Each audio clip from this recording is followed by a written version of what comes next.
Our last but definitely not least speaker of the night is Paco. Paco was a member of the University of Virginia class of 2019, where he studied public health and bioethics.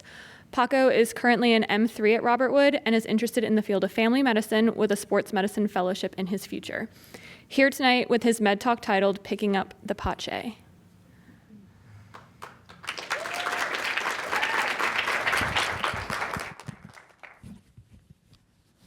What a night.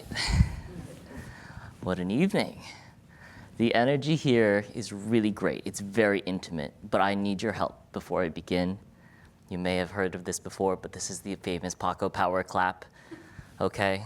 I need your help to energize before this talk. Raise your hands. On the count of 3, we're gonna do a single clap, just like this. Don't do it yet. That was a practice. When I say 3, we're gonna do it. Okay, ready? 1, 2, 3. Chills, right? Wow. Okay. Thank you for waking me up. I'm so happy to be here today. I'm so excited to be here. And to emphasize how excited I am, I'm going to say it again. I'm so excited to be here today. My name is Paco. I'm a third-year medical student. I'm currently on the surgical rotation of the 3rd year, and that might explain the major bags under my eyes, so please forgive me. And I'm here to talk about the 3-year accelerated program called PACCE. Yes, picking up the PACCE. This is not a typo on my slide. You may have thought, oh my gosh, he already messed up. This was my intent. Let's begin. Yeah, that's me as a baby medical student and 1st year. And PACCE, which I think should be pronounced PACE, in my opinion, stands for the Primary Accelerated Continuity Care Experience. When I first heard about this program as I was applying to Robert Wood Johnson, I thought in my head, I read PACE. And then when Dean T called me and let me into the school, and she mentioned this program, she called it PACCE. And maybe it's because of a desire to, it's Italian, right? He's Italian. So, she's here tonight. I didn't actually know she was gonna be here, so I'm like really starting to sweat. But, so there's my long secret about this program and my hot take on how it should be pronounced. Before I can go into the details of how you do med school in 3 years instead of 4, I need to talk about how I wound up here in the first place. I'd like to use this time to, loosen up the crowd and make you think, oh, is that a wax figurine of Lionel Messi? No, it's the real guy, the best soccer player in the world. I'm going to introduce a little bit about myself. I love sports, and apparently that includes meeting these world-famous athletes as we fly across the Atlantic. This was in 8th grade. I was flying home from Barcelona with my family, and Lionel Messi had the same plans to wind up in Newark Airport. And so we took a picture together because the flight attendants saw that I was wearing his jersey, and they were like, oh, he's gonna be on the plane. I was like, what do you mean? Anyway, as you can see, we're about the same height. So that was a pretty good ego boost for me, but he was very much more muscular than I. So that's an introduction to my sports fascination. I continued to broaden that interest by serving as an assistant athletic trainer at the University of Virginia, where I traveled with the varsity sports athletic department all over the country, working and helping the student athletes on and off the field with both their injury rehabilitation as well as seeing them create moments of pure joy on the field. And that's actually one of my core values. When I introduce myself as Paco, I always say my second sentence is, my core values are community and joy. So that's joy. I love creating moments of joy. I love capturing them through my hobby of photography, which is on the upper right corner. And in terms of community, I chose this bottom right picture where I met another famous person, Pharrell, at my graduation ceremony at UVA. And where you can see, possibly, on this screen that we're sharing the same button, and it features the face and name of my friend Rayhan Badliangay. a really great friend who unfortunately died of sudden unknown causes during the spring break of my 4th year of college, and also a week before my MCAT. I wanted to spend this moment tonight to just say that Rayhan is part of my story and my why as to why I'm here in medicine. We took all of the pre-medical courses, prerequisites together, and as we were trying to create, I think it was aspirin in organic chemistry lab, it took like 7 hours because I messed up. He would look at me and say, oh, it's gonna be okay. We're living the dream. One day, he was a biomedical engineer. He said, one day, I think I'll go help create a cure for cancer. That's a very lofty goal. My goal was to make it home by dinner. But when someone, and typically when someone shares a lofty goal like that, you might dismiss them and just say, oh, good for you, kiddo. But with Rayhan, you believed it. And so instead of postponing or canceling my MCAT later that week, I decided to sit for it, and I remember looking up right at the security camera as I opened that first section, and I was like, this one's for you, Rayhan. And these 4 images really encapsulate who I was back in spring of 2019, how I was discovering myself in terms of profession, in terms of my personality, and also my community. And I knew that this was enough, or so I thought, this was enough to get me to where I needed to be next, getting into medical school, right? If you're doing the math, I'm a 3rd-year student now. That was May 2019. I went into the AMCAS cycle that year, and in March 2020, I officially did not get into medical school. Right before March 2020, I was in communication with another medical school, not to be named, and I was going to be offered one of the final interview slots of that cycle. I was so excited because I had spent all of this time in college and during that one gap year preparing to matriculate successfully and start that next journey that I thought I had earned, that I deserved, and that I had done everything in my power to do. I didn't get in. As you may know, March 2020, right around my sister's birthday, our world turned upside down, and that medical school decided we have enough offers to outstanding candidates. We're so sorry. Good luck. And so I read that email, I opened it on my phone, in my bedroom at home, and I was just crushed. This felt like a nightmare come true. I couldn't even find the emotional response to cry.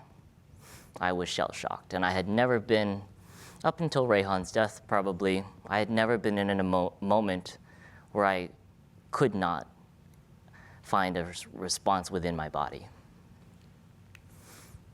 So what came next was a little self-discovery, a little eat, pray, love, as you might say. I joined a healthcare innovation consulting firm, specifically to create soft culture, or soft innovation in terms of innovating culture at various healthcare systems, biomedical device companies, or biotech startup companies in the Silicon Valley. We also help them come up with new hard products. And this one surgical device company really got excited about the next marking pen. Maybe. I signed an NDA, so I had to tweak that a little bit. I really loved consulting. I really loved coming together, workshopping ideas, removing assumptions for why we have certain beliefs, such as, why do we need a bartender at a bar? We removed the bartender and we created self-serve bars. I don't know, it was an idea. Dry shampoo, that your hair needed to be wet in order to be cleaned. We removed the water. That's the innovation that I loved. That's the innovation I tried to bring into my personal life as I was trying to revitalize my own life, my career, and myself. I really loved this consulting idea. I continued to grow my hobby of finding joy, capturing joy through photography. This is a paid gig where I was the photographer for a small wedding in Richmond, and the bride was actually the chief resident of a pediatrics program there. I was also hired for this engagement surprise on the Princeton campus, and actually as I was making this slide deck, I realized that the woman on the right is now an intern in ophthalmology at Columbia. So really, medicine never left me. I was just kind of around it. At this time, I was also starting and hosting a public health podcast called This is Viral. I used my public health degree and leveraged it with my consulting to start new research projects on anti-racism, xenophobia within the context of the COVID-19 pandemic. And my brother helped to create this manga-style cover art for the research that I presented at a national conference. Of course, it was also on Zoom. So all of this compounded, right? It helped me get to where I am today. And when I got the call from D&T, it was my mom's birthday. And I'll never forget that moment that I got in. And my mom actually, when she came home from school, she's a teacher, she came home and I told her, hey mom, guess what? Guess what? And she said, oh, your brother's coming home early for the holiday. And I was like, man, I'm such a classic middle child. But then I told her, and then she got the good news, and we cried in the kitchen, so it was all good. So you might psychoanalyze me now, but it's fine. Getting into Robert Wood Johnson was a dream come true. But it wasn't the end, because I had learned about this PACCE program. And so then I applied, I interviewed, I met the family medicine department, and they accepted me. So not only did I get in through one hoop, but also gotten into two. And I like to think of it as if I was LeBron James joining the Lakers and announcing my next contract as a free agent. So this was a 6-year contract with Rutgers Health, which was not yet called Rutgers Health, I think. And I was so excited because I had done all this planning. I had this hand-drawn, very sloppy handwriting paper on my desk called Mission Admission, where I had mapped out March 2020 to what I was going to do to get in to start medical school in August of 2022. I had worked so hard. I evolved. I was like a Pokemon. I got to the next stage. I kept going. I kept going. And now I had just gotten the chance to really map out my future. And I knew exactly what was needed of me for the next 6 years. I love a good visual. This is from Dr. Afran. The curriculum map for the 3-year program of PACCE was very arduous. It was going to have lots of turns, and it was going to be intense. It was going to be fast. It was going to be nonstop. But it was going to be worth it because I knew what I wanted to do. I loved continuity of care. I wanted to bring that to family medicine, and I wanted to go into sports medicine. Perfect. Okay. Game over. That's the end of the slide. Just kidding. This was going to be really intense, and I knew what was coming, or at least I thought I knew what was coming. Fast forward, I go through the preclinical phase, which is the first 2 years of medical school, and we get to dedicated. I had spent the whole year being the only member of the PACCE cohort in my class, and so I was the FMIG co-president for family medicine interest group. I was helping the next cohort of PACCE students interview, apply, and learn about the program. Someone's up there in the crowds, actually. And I was mentoring them, and I was trying to bring people into family medicine, trying to bring people into PACCE, which we couldn't do, but I was lonely. All of that pressure, unconsciously, started to build. And I added this visual because I just watched Encanto again recently. And this song and this visual was so appropriate to my mental state as I was preparing for step 1. Step 1 dedicated, you're released from clinical or academic duties, and you're given just free time to dedicate yourself to passing step 1. And I had, as part of my 3-year plan, I knew when I could start dedicated, and I knew when I needed to finish dedicated, which would have been 6 to 8 weeks.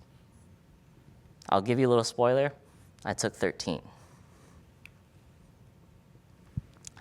The stress of being the only person in PACCE, the stress of it being so close to my name meant that over time, PACCE was becoming my identity. I was losing sight to cite Sora. I was losing sight of my core values. I was compromising my own self in the pursuit of passing an exam. And those efforts, that blind pursuit of one goal that I didn't quite fully control, it came back. It limited my growth in my practice tests to the point that, I revealed it a little too early, I got to game over. I asked and I begged and I got granted several extensions, not just one, not just two, but the Student Affairs department and the PACCE department, the program advisors, they were so kind and they were so patient because all this time I was saying, please give me a chance. Please don't take out your investment in me. I'll prove it to you. I'll pass this exam. And that was so hard on myself, and I didn't realize that ramping up the intensity, ramping up the UWorld questions and Anki flashcards that I was doing every day wasn't actually what I needed. And at that point in the summer, I ran out of time. There was no logistical way, or there was no way that I was going to be able to complete our graduation requirements in the remaining time to graduate as part of the class of 2025. So yeah, this was rock bottom. Like, this was the lowest part of my life. At age 27, I didn't know what was coming next. I thought about leaving medical school. I thought that everything I had done was a mistake. And I, like this video game, I wanted to quit. I started having panic attacks whenever I was alone. It would happen in the shower. It would happen when I would stay and bring not only lunch, but also dinner to the periphery outside. And it was just so hard to try and find myself and keep the motivation going to keep studying. But we didn't quit, right? I'm still here. I'm still a third-year medical student, which means that at some point after week 13, I sat for step 1, and I passed that thing. Thank God. Thank God. And then 2 days later, I was on labor and delivery. And I helped deliver a baby that day. It was awesome. So now I'm a clerkship student, almost done on surgery. And it took everything I needed to get to where I am now. How did I get to pass step 1? It wasn't paid tutoring. It wasn't a magical potion or rubbing a lamp. It was my family. It was taking time to actually take rest days where you don't study. What a concept. A rest day where you don't study at all. I went to the beach. I started playing volleyball again. I started making time to see my family again. Started asking my friends to hang out with me and spend time together. And I found the joy of being a medical student again. What a privilege it is to be studying this content. What a joy it was to be knowing all of these pathologies, these diseases, and knowing that I was going to be in the room to have these conversations with patients as soon as I could finish this exam. And so yes, that's how I passed, was getting back to who I was. And it wasn't about PACCE anymore. It wasn't about family medicine. It was about, what do I care about? What do I need? Who am I in the day-to-day missions? So yes, we lost the meticulous, lovely planning that PACCE gave me. We lost that 6-year contract. But in that face of uncertainty, we gained freedom and autonomy. And now, even though I'm not really tied to Rutgers, I still kind of want to be here for residency. Well, maybe I let the cat out of the bag a little too early. But that's the truth. And I don't have this curriculum anymore, but I remembered that I love data. It's very statistically significant. I want you to laugh because it's a great moment to realize that, yes, we have ups and downs all the time in medical school. Dean Lombach actually introduces this concept with the roller coaster lecture the first week of medical school. So I kind of thought about that when I made this slide deck. But the takeaway for us, regardless of whether we're in medicine or not, is that as we gain experiences from pre-med to M1, 2, 3, and 4, we actually have this constant, probably exponential growth of aura. That's what the cool kids call it. And what does that mean? It means that you're growing so much every day with the ups and downs. You keep on compiling these experiences, these skills. You keep gaining these friends who are sitting with you tonight and these family members. And all of that is going to help you become a better version of yourself today, tomorrow, and leaning forward as a future doctor. So I wanted you to think about that because we don't hear it enough about ourselves. I'm proud of you. So I want to share a brief story as we get to the end of this talk today. I'll be honest, my transcript does not say honors on any of these rotations. But this is my honors. This is the all-star team. It's from the pediatrics rotation from this summer. I was already off that service, and a different medical student texted me this picture from the nursery floor saying, Paco, did you know you were an all-star? I'm like, well, maybe back in high school during athletics. But this was the all-star team for pediatrics for some reason. And it reads, this young, promising medical student should definitely be a part of the all-star team. He was bold, confident, and very helpful. He's very educated and hospitable as a young doctor. He's a very educated and hospitable young doctor, and he acts at the level of a resident. This came from a mom who had given birth to 2 beautiful, baby, healthy boys. And I got to work with them and check on their little vital signs at 6 in the morning for 3 days. And they went home, and I didn't ask this mom about, hey, can you put in a good word? Maybe it'll help me out. This came back just from the universe. And it's proof of the growth that we are showing in that aura graph I just demonstrated.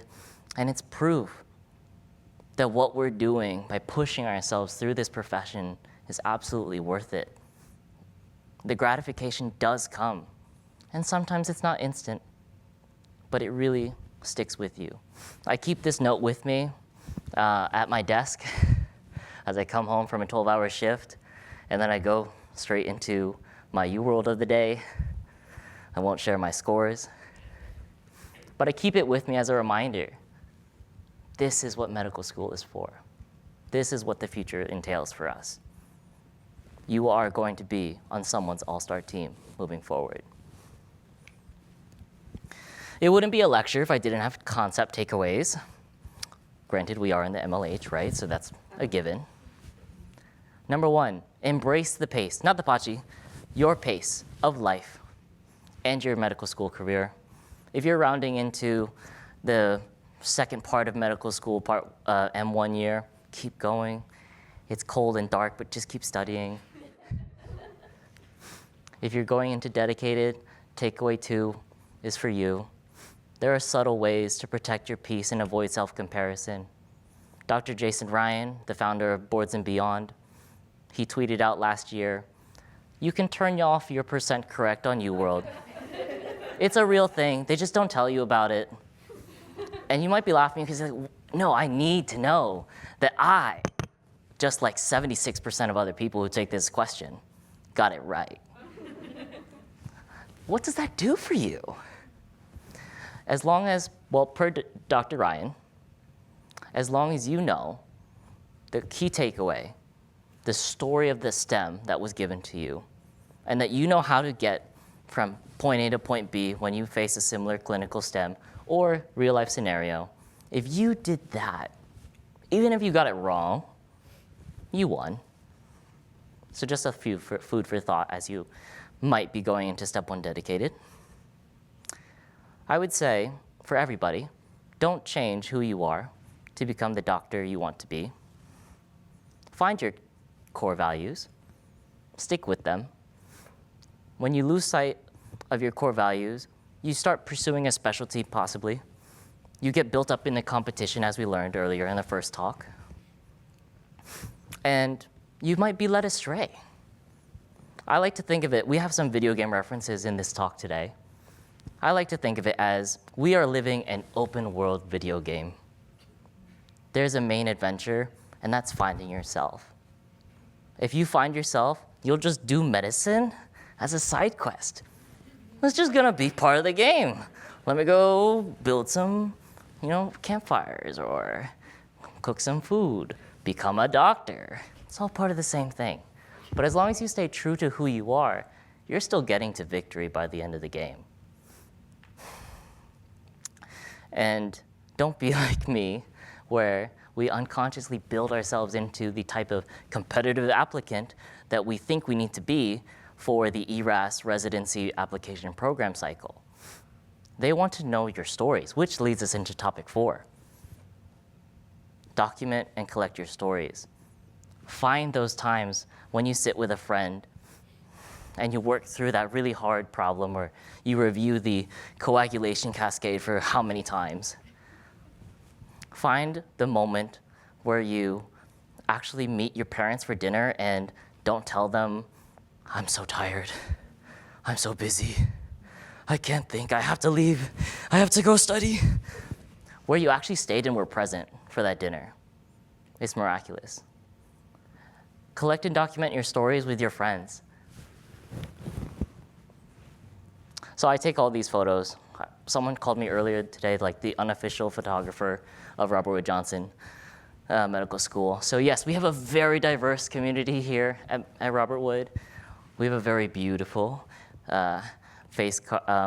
beautiful community here as well, in addition to being kind and intelligent. As the cool kids would say, the face card would not decline on anyone at the Robert Wood Johnson Medical School community. And these are the people, when you put on that white coat, you find joy. Find those people, stay with those people, and they will help you on your journey. So yes, this is me today, or this is me now, and I don't have a plan, a 6-year plan. I don't know what I'm doing tomorrow, other than the OR case at 7 a.m. I'm happier than I've ever been in my life after leaving what I thought was the program meant for me. I have my identity, I have my community, I have my joy. And so I hope you take these moments tonight after we talk about being kind to yourself, being curious, being wonderful and gentle to yourself as well as you go through this progress. Find your core values today. Seek them out and become a better student doctor. Thank you.